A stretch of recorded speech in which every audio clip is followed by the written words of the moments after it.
தான். ஆனால் அவங்க புள்ளி கேங் அப்படின்னு ஒரு கேங்கை வச்சு சில மோசமான விஷயங்கள்லாம் பண்ணாங்க. மக்களிடம் எதிர்ப்பையும் அவங்க சம்பாதிச்சாங்க. ஸோ மாயா கப்படிக்க சான்ஸ் இல்லை. ஆனால் சில சோர்சஸ் படி விஜய் டிவியே மாயா கப்படிக்க வைக்க பிளான் பண்ணுறதாகவும் பேச்சுக்கள் வருது. ஏன்னா நம்ம உலக நாயகன் அவங்களே பார்த்திங்கன்னா ரொம்ப மாயா விஷயத்தில் சரியாக டீல் பண்ணல அப்படிங்கிற மாதிரி சொல்கிறாங்க. ஒருவேளை மாயா டைட்டில் வின்னர் ஆனால் என்னையை பொறுத்த வரைக்கும் இது அன்ஃபேர் தான். ஓகே, இந்த பிக் பாஸ் தமிழில் நம்ம ஒருத்தரை பற்றி மறக்கவே முடியாது. அவர் பிரதீப் ஆண்டனி. ரொம்ப சூப்பரான பிளேயர். எனக்கும் அவரை பிடிக்கும்.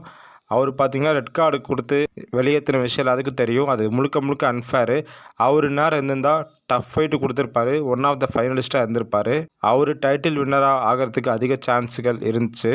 இந்த சீசன் இவ்வளோ ஃபேமஸ் ஆகிறதுக்கு மெயின் காரணம் பிரதீப் ஆண்டனி தான். என்னோடய ஒப்பீனியன் படி ஒன்று அர்ச்சனா இல்லை தினேஷ், அப்படி இல்லாட்டி இவங்க 2 பேருமே ஒரு ஒயில்ட் கார்டாக 30 நாள் கழித்து வந்திருக்காங்க.